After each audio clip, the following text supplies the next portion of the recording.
जरा सोचो, अगर आपके लिए टाइम स्लो चलने लग जाए तो आप क्या क्या कारनामे कर सकते हैं। कुछ ऐसा ही होता है जैंग बू के साथ। तो कहानी की शुरुआत एक सीसीटीवी कंट्रोल सेंटर को दिखाते हुए होती है, जहां दो औरतें एक यंग न्यू वर्कर के बारे में बात कर रही होती हैं, जो बंद कमरे में भी धूप का चश्मा पहने बैठा था। तभी अचानक सबको एक कैमरे में दो चोर भागते हुए दिखाई देते हैं, जिसके बाद कर्मचारी अपने बॉस को इसके बारे में खबर देते हैं और वो तुरंत पुलिस को बुला लेता है। ऑफिस में हर कोई सीसीटीवी कैमरे पर उन चोरों को ट्रैक करता है, पर वो चोर जल्द ही सबकी नजरों से गायब हो जाते हैं। जब चोरों का कोई सुराग नहीं मिलता और सब निराश हो जाते हैं, तो चश्मे वाला वो नया कर्मचारी उन्हें एक क्लिप दिखाता है, जिसमें पता चलता है कि दोनों चोर एक गली में छुपे हुए थे। उसकी मदद से जल्द ही पुलिस उन्हें पकड़ लेती है। उस एम्प्लॉय का नाम यो जैंग बू था। उसकी आंखों की प्रॉब्लम ऐसी थी कि वो हर चीज को स्लो मोशन में देखता था। आंखों की इसी खराबी की वजह से उसने चोरों के तेज भागने के बावजूद भी उन्हें छिपते हुए देख लिया था। यहाँ सीन शिफ्ट होकर पास में चला जाता है और हम देखते हैं कि जैंग बू क्लास 5 का स्टूडेंट है। वो अपने बचपन की दोस्त वोंग सू मी के साथ एक दौड़ में हिस्सा लेता है। यही वो समय था जब पहली बार जैंग को स्लो मोशन में दिखना शुरू हुआ था। जब उसके पेरेंट्स को ये बात पता चलती है, तो वो उसे डॉक्टर सियोक के पास लेकर जाते हैं, जो उसकी आंखों को चेक करके बताता है कि उसकी आंखों को एक रेयर बीमारी हुई है, जिसका नाम डायनेमिक विजुअल एक्यूटी है, जिसकी वजह से वो चलती हुई चीजों के सारे डिटेल्स इतनी बारीकी से देख सकता है जैसे वो दुनिया को स्लो मोशन में देख रहा हो। ये साबित करने के लिए डॉक्टर जैंग बू की तरफ एक बेसबॉल को बहुत हाई स्पीड में फेंकता है, जिसे वो आसानी से कैच कर लेता है। फिर डॉक्टर उसकी आंखों को आराम पहुंचाने के लिए उसे हर वक्त धूप का चश्मा पहनने को कहता है। जैंग बू की डिसऑर्डर का पता चलने के बाद उसके फादर पैसा कमाने के लिए विदेश चले जाते हैं, ताकि वो अपने बेटे का सही से इलाज करा सकें। जैंग बू घर में अपनी माँ और छोटी बहन के साथ रहने लगता है। वो कहता है कि ये बीमारी उसके लिए एक आशीर्वाद और एक श्राप दोनों है। जहाँ उसे स्लो मोशन में लड़कियों की उड़ती हुई स्कर्ट देखकर मजा आता है, वहीं स्कूल में धूप का चश्मा लगाने की वजह से उसे तंग भी किया जाता है। सूमी उसकी इकलौती फ्रेंड थी, जिससे अब वो प्यार करने लगा था। पर जैसे जैसे समय बीतता जाता है, जैंग की दोस्त होने के कारण लोग उसे भी तंग करने लगते हैं और मजबूरन सू को जैंग का साथ छोड़ना पड़ता है। उसके बाद जैंग का कोई और दोस्त नहीं बनता, इसलिए जैंग चाहता है कि उसकी आंखें पूरी तरह खराब हो जाएं। इसलिए वो हर वक्त टीवी देखता रहता है, लेकिन उसकी आंखें खराब नहीं होती, पर उसे सुपर हीरो वाले नाटक देखने की लत लग जाती है। वो सभी एक्टर्स को बारीकी से ऑब्जर्व करता है और उनके सारे दांव पेच सीख लेता है, पर प्रैक्टिस करने के लिए कभी बाहर नहीं जाता। उसके फादर पैसे बचाने के लिए छुट्टियों में भी नहीं आते। इसी तरह साल दर साल बीतने लगते हैं, पर एक दिन अचानक काम करते हुए एक्सीडेंट में उसके फादर की मौत हो जाती है और सब कुछ बर्बाद हो जाता है। उनकी मौत के बाद जैंगो की लाइफ में कोई दूसरा मर्द नहीं बचा था।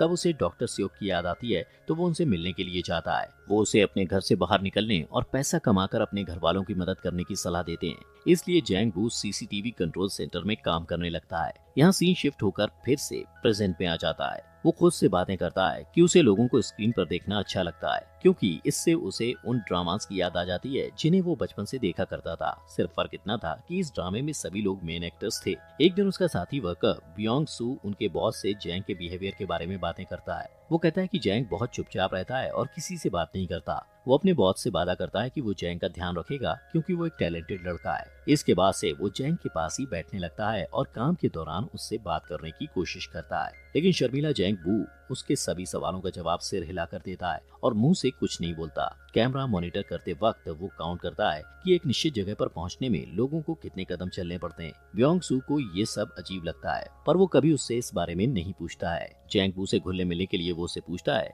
कि उसकी कोई गर्लफ्रेंड है या नहीं। इस सवाल से जैंग बू को सूमी की याद आ जाती है और अगले ही दिन वो उससे मिलने के लिए उसके घर चला जाता है। सूमी बड़ी होकर एक खूबसूरत औरत बन चुकी थी, पर उसे पैसों की दिक्कत थी। उसका कर्जदार उससे झगड़ता है और सू को कहता है कि वो अपना घर बेचकर उसका कर्ज चुका दे। जैंग बू उसे दूर से देखता है, पर पास जाकर बात करने की हिम्मत नहीं जुटा पाता है। उस दिन से वो हर रोज सू को कैमरे में देखने लगता है। वो उसके डेली रूटीन को याद कर लेता है। सूमी हर रात एक कॉफी शॉप में सोडा पीती है और जैंग भी यही करने लगता है। फिर वो नोटिस करता है कि सूमी रास्ते में पड़े एक बेकार सोफे को देखती है, तो अगले दिन वो सोफे को खींचकर कॉफी शॉप के सामने कर देता है, ताकि सूमी उस पर बैठ सके। रात में सूमी की नजर सोफे पर पड़ती है, पर वो ज्यादा ध्यान नहीं देती और उस पर बैठ जाती है। अगले दिन वो तेज बारिश की वजह से बस स्टॉप में फंस जाती है। जैंग उसे मॉनिटर पर देखकर बियोंग के साथ उसकी हेल्प करने पहुंच जाता है। वो ड्रामास के हीरो की तरह उसके सिर पर छाता खोलकर उसे बारिश से बचाने की कोशिश करता है, पर सू से लफंगा कहकर वहां से चली जाती है। इसके बाद जैंग और बियोंग डॉक्टर सियोक के पास जाते हैं और जैंग उनसे सूमी को इम्प्रेस करने का तरीका पूछता है।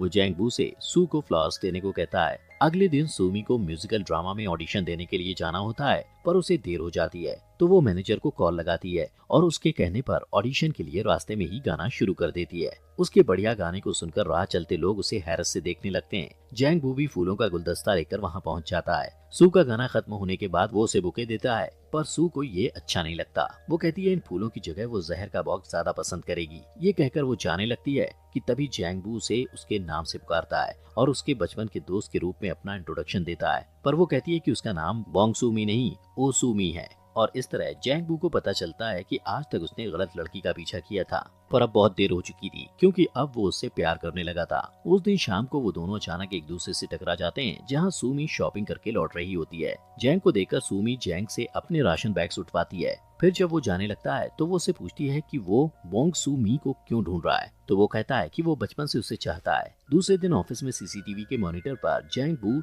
सूमी को किसी से फोन पर बात करते हुए देखता है। फोन करने वाला सूमी को बताता है कि वो म्यूजिकल ड्रामा में सिलेक्ट हो गई है। ये सुनकर सूमी रास्ते में ही खुशी से उछलने कूदने लगती है और नाचने लगती है और जैंग बू उसे स्क्रीन पर देखता रहता है। उस रात सूमी एक छोटे से रेस्टोरेंट में जश्न मनाने जाती है। जब वो देखती है कि जैंग बू बाहर खड़ा उसे देख रहा है तो वो उसे अंदर बुला लेती है। वो दोनों आपस में बातें करते हैं और सूमी उसे अपने गाने का स्क्रिप्ट दिखाती है और अपनी लाइंस गाकर प्रैक्टिस करती है। जैंग उसे बधाई देता है और उसे भी अपना टैलेंट दिखाता है। रेस्टोरेंट में मौजूद सभी लोग उस पर तेजी से स्पून फेंकते हैं और वो आसानी से कैच कर लेता है। अगले दिन जैंग बू सूमी के घर के पास चक्कर लगाते हुए अपने स्टेप्स काउंट करता है। ब्योंग सू मॉनिटर पर उसे ऐसा करते देख समझ जाता है कि वो रास्ते को याद करने की कोशिश कर रहा है। काम से लौटते वक्त सूमी देखती है कि जैंग बू उसका इंतजार कर रहा है। वो दोनों रास्ते पर अलग अलग टॉपिक्स पर बातें करते हैं और बातों बातों में सूमी को पता चलता है कि जैंग सीसीटीवी सेंटर में काम करता है और सारा दिन लोगों को देख सकता है। फिर वो दोनों उस कॉफी शॉप के सामने रुकते हैं जिसे सू अक्सर देखा करती थी। सूमी उसे बताती है कि उसे उस कैफे के ओनर पर क्रश है और ये भी कहती है कि उसके पास शानदार कार है।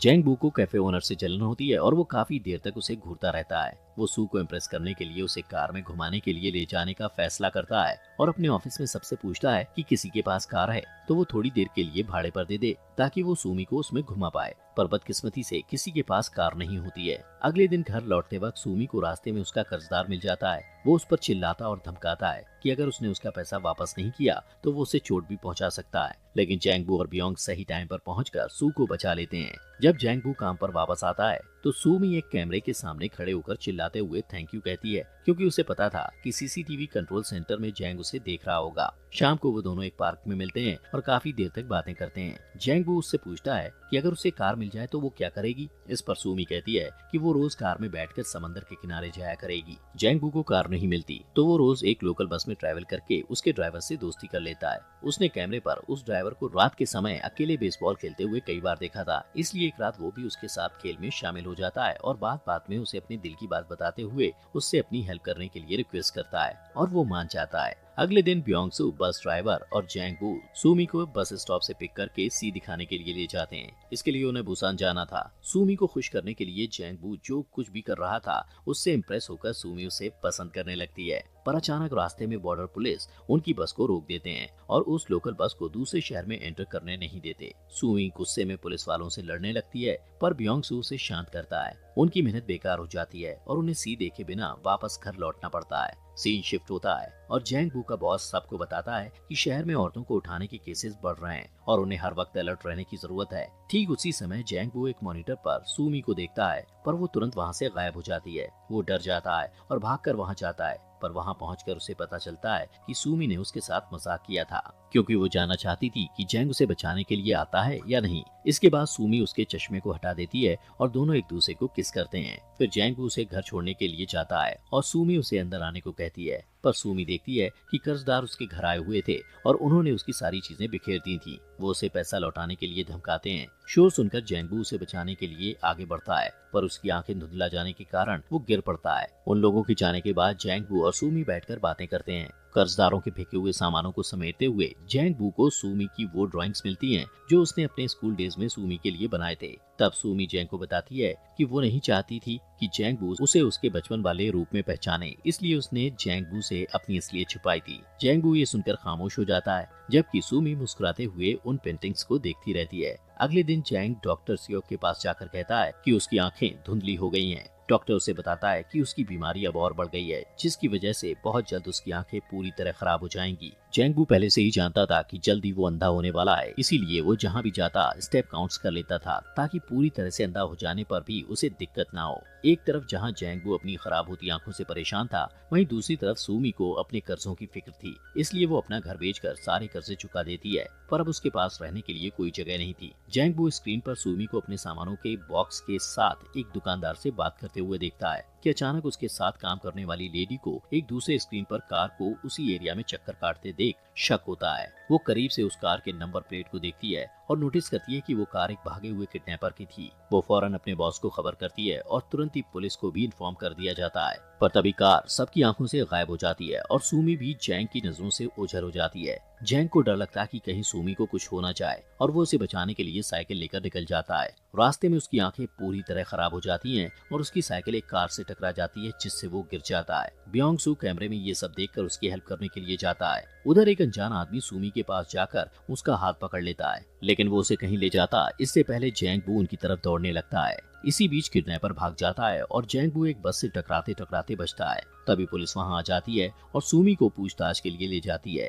अब जैंगबू रास्ते में अकेला रह जाता है। तभी ब्योंगसू उसकी हेल्प करने के लिए आगे बढ़ता है। जैंगबू अपने दोस्त का हाथ पकड़ लेता है और अपनी आंखें खराब हो जाने पर दुखी होकर रोने लगता है। इस घटना को कुछ दिन बीत जाते हैं। सूमी अपनी लाइफ में बिजी हो जाती है और जैंगबू को कांटेक्ट नहीं करती। जब भी उसे जैंगबू की याद आती है तो वो सीसीटीवी कैमरे को देखने लगती है। कुछ महीनों के बाद जैंगबू उसे अपने फेवरेट कॉफी शॉप में दिखाई देता है। वो खुश होकर उसके पास जाकर हाथ हिलाती है, पर जैंगबू को एक वॉकिंग स्टिक निकालकर दूसरी तरफ जाते हुए देखकर शॉक रह जाती है। वो सारे रास्ते उसका पीछा करती है और फाइनली वो उस जगह पहुंच जाती है जहां एक आर्ट गैलरी थी। अंदर जाने पर वो देखती है कि पूरी गैलरी जैंगबू के हाथों बनाई हुई सूमी की पेंटिंग से भरी पड़ी थी। तभी जैंगबू को अकेले में यह कहते हुए दिखाया जाता है कि भले ही उसकी आंखें खराब हो गई हैं, पर सूमी उसे अभी भी याद है। अगले दिन सूमी फिर जैंगबू का पीछा करती है। इस बार जैंगबू से पूछता है कि वो कहाँ जाना चाहती है, तो सूमी समझ जाती है कि वो उसे महसूस कर सकता है। फिर दोनों एक दूसरे को हक करते हैं और मूवी खत्म हो जाती है।